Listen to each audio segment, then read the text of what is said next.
మన ప్రభువును ప్రియ రక్షకుడైన యేసుక్రీస్తు వారి నామములో దేవుని బిడ్డలారా మీ అందరికీ శుభాభివందనములు. Praise the lord.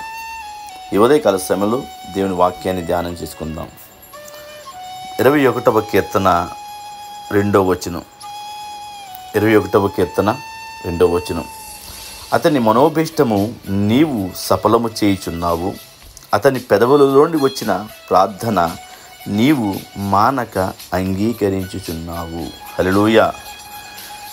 సహోదరి సహోదరుడా, కీర్తనకారుడు రాస్తూ అతని మనోభీష్టము నీవు నెరవేరుస్తున్నావు అంటే, మనోభీష్టం అంటే హృదయవాంఛ. ఆయన హృదయవాంఛ నీవు ఎరిగి ఉన్నావు, నువ్వు సఫలం చేస్తున్నావు. అతని పెదవుల్లోండి వచ్చిన ప్రార్థన నీవు మానక అంగీకరించుచున్నావు. ఎలాంటి పరిస్థితుల్లో ప్రార్థన చేసినా మానక అంగీకరించుతున్నావు. ఏంటి ఈ మాట? అసలు ఎవరి గురించి ఈ మాట రాశారు? అసలు సహోదరుడా, ఉదయకాల సమయంలో వాగ్దానం అన్న తర్వాత వాగ్దానాన్ని మనం పట్టుకుని ఏం చేస్తామంటే, దేవుడు మాట్లాడాడు అనుకుని వెళ్ళిపోతాం చాలామంది. అది కాదు.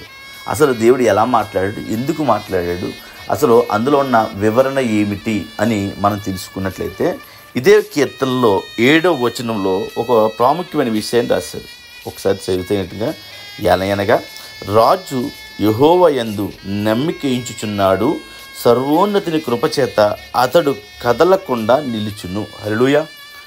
ఎవరి గురించి ఈ కీర్తన రాయబడింది అంటే, దావీదు గారు. ఎగ్జాంపుల్ ఏంటంటే, దావీదు గారి గురించి రాయబడింది ఈ కీర్తన. దావీదు గారి గురించి అంటే, దావీదుని దేవుడు ఏమన్నాడండి? నా హృదయానుసారుడు అంటే దేవుని హృదయం ఎలా ఉంటుందో, దేవుడు ఏ సమయంలో ఎలాగా జవాబిస్తాడో, ఎలాగ ప్రార్థన చేయాలో దావీదు గారికి తెలుసు.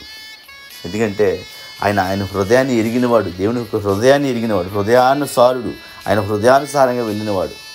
ఒక సందర్భం మనం చూసుకున్నట్లయితే సహోదరుడా, దావీదు మహారాజు జీవితంలో అనుకోని ఒక తప్పు జరిగింది.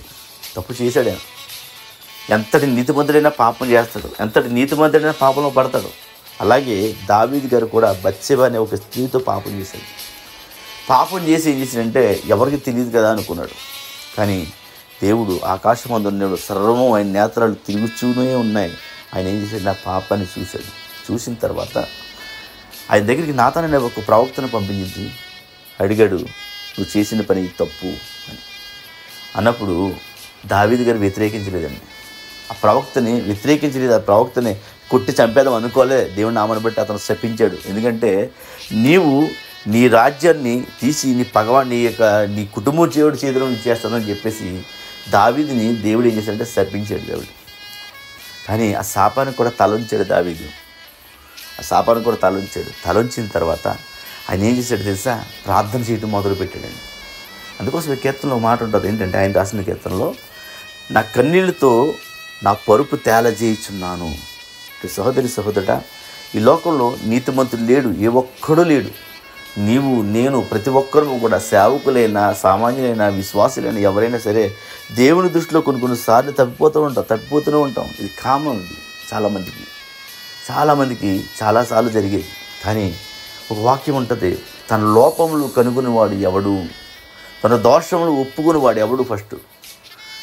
అదే మొదటి కొరింథీయులకు రాసిన పత్రిక 11వ అధ్యాయంలో మాట ఉంటుంది, మనలను మనం విమర్శించుకునేలా తీర్పు పొందకపోదుము.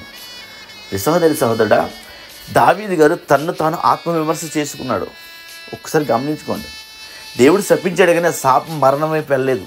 ఆ శాపం మరణించేంత పరిస్థితి తీసుకురాలేదు. ఆ శాపం మరణం వైపు తీసుకెళ్ళలేదు. శాపం దేవుడు తన కృపచేత నడిపిస్తూ, తన కృపచేత మరలా ఏం చేశాడంటే దావీదు మీద జాలి పడ్డాడు. అలాగే నీ మీద, నా మీద కూడా దేవుడు జాలి పడతాడు. ఎప్పుడు తెలుసా? ఎప్పుడైతే మనం మోకరించి ప్రార్థన చేసామో, మన అందిన ప్రార్థనలో ఈ రోజైనా మనం ప్రార్థన చేయగలుగుతున్నామా? సహోదరుడా, దేవుడిని అడగగలుగుతున్నాం, ప్రభా నీ సన్నిధిలో నేను ఎలా ఉన్నాను ప్రభా, నీ సన్నిధిలో ఉన్న నేను ప్రార్థిస్తున్నాను, అయ్యా నా దోషాన్ని క్షమించు, నా పాపాన్ని క్షమించు అని ప్రార్థన చేయగలుగుతున్నామా? దావీదు గారి జీవితంలో జరిగిన ఆ మహాఘోరమైన అలాంటి పరిస్థితుల్లో ఒక ప్రవక్త చేత అతను హెచ్చరించబడి, ఒక ప్రవక్త చేత దేవుని యొక్క శాపాన్ని విని అతను ఏం చేయాలి తెలుసా? హృదయానుసారంగా, హృదయపూర్వకంగా హృదయాన్ని కుమ్మరించాడు దేవుని దగ్గర. వాస్తవానికి దావీదు చేసింది అతి ఘోరమైన పాపం అది. అయితే హృదయాన్ని కదిలించే ఆ ప్రార్థనకి దేవుడు ఏం చేశాడు తెలుసా? కరుణించి దావీదు పట్ల తన కృపను చూపించి ఏ శాపమైతే దేవుడిచ్చాడో ఆ శాపాన్ని అనుభవించిన తర్వాత మరలా దావీదు మహారాజుగా పట్టాభిషేకం చేయబడ్డాడు.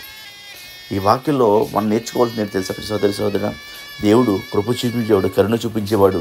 మన పాపను మనం ఒప్పుకునే ఎడల ఆయన నమ్మదగిన వాడును నీతిమంతుడు కనుక మన పాపలను క్షమించి మనల్ని చేరవేస్తాడు. అలాంటి కృప, అలాంటి ధన్యత దేవుడు మనకు దయచేయను గాక. ఆమేన్. పరిశుద్ధుడైన మా తండ్రి నీకు వందనాలు. ఈ ఉదయకాల శ్రమలు ఉన్న ప్రభా, ఇప్పటి వరకు నా ప్రభా దావీదు జీవితం గురించి మేము మాట్లాడుకుంటూ మాకు ఇచ్చిన యోగ్యత బట్టి దేవానికి వందనాలు. అయ్యా, బిడ్డలందరినీ జ్ఞాపకం చూసుకోండి, దీవించండి, ఆశ్రయించండి. వారి చేతి పనులు దీవించండి, వారు వెలిచిన మార్గాలను దీవించండి. అయ్యా, ఈ రోజంతటి కావాలి కృపను మాకు దయచేసి మా బిడ్డలందరికీ దయచేయండి. ఎంతమంది బిడ్డలు ఈ వాక్యాన్ని వింటున్నారు, వీరందరికీ నా ప్రభా, అనేక మందికి నా ప్రభా ఈ వాక్యం చేరువయ్యే కృపను దయచేయండి. ఈ వాక్యం వెలుగు కనుక అయ్యా వారిలో ఉన్న ప్రతి చీకటి తొలగించబడును గాక, ప్రతి చీకటి కలిగిన ఆలోచనలు తొలగించబడును గాక, ప్రతి వ్యతిరేకత తొలగించబడును గాక, ప్రతి నిరాశ తొలగించబడును గాక. దేవానికి వందనాలకే స్తోత్రాలు. ఈ ఉదయకాల సమయంలో ఉన్న ప్రభా ఏకీవించిన బిడ్డలందరినీ బట్టి తండ్రి నీకు వందనాలు చెల్లిస్తున్నాం ప్రభా. తండ్రి ఏదైతే జ్ఞాపకం చేసుకోండి పరిశుద్ధ. అయ్యా, వారి చేతి పనులను తోడేని నడిపించి వారి మార్గాల్లో తోడేని నడిపించండి, వారి కుటుంబాలను దీవించండి, సమాధానంతో నింపి నడిపించండి. దేవానికి వందనాలు. అయ్యా, నీ బిడ్డలు ఎంతమంది రుణ బాధల్లో ఉన్నారు వారందరూ రుణాల నుంచి విముక్తిని దయచి, ఆర్థిక సమస్యల నుంచి విడుదల దయచి అయ్యా, వారి చేతి పనులను దీవించి ఆశీర్వదించిన ప్రభా, వారి మార్గంలో తోడేంటి నడిపించి అడుగుతున్న ప్రభా తండ్రి నీకు వందనాలు. అయ్యా, వారి ప్రార్థనలన్నీ సఫలపరిచి నడిపించి అడుగుతున్న ప్రభా తండ్రి ఈ ఉదయకాల సేవల ప్రభా నీ బిడ్డలందరినీ చేతికి అప్పగించుకుంటున్నా ప్రభా. అయ్యా, సమస్తముని చేతికి అప్పగించుకుంటున్నాం ప్రభా తండ్రి నీకు వందనాలు. అయ్యా, నా ప్రభా తండ్రి నీకు వారి బిడ్డలను దీవించండి, వారు ఇచ్చిన మార్గాలను దీవించండి, సమస్తముని చేతికి అప్పగించి యేసుక్రీస్తు నామములో తండ్రి. ఆమేన్.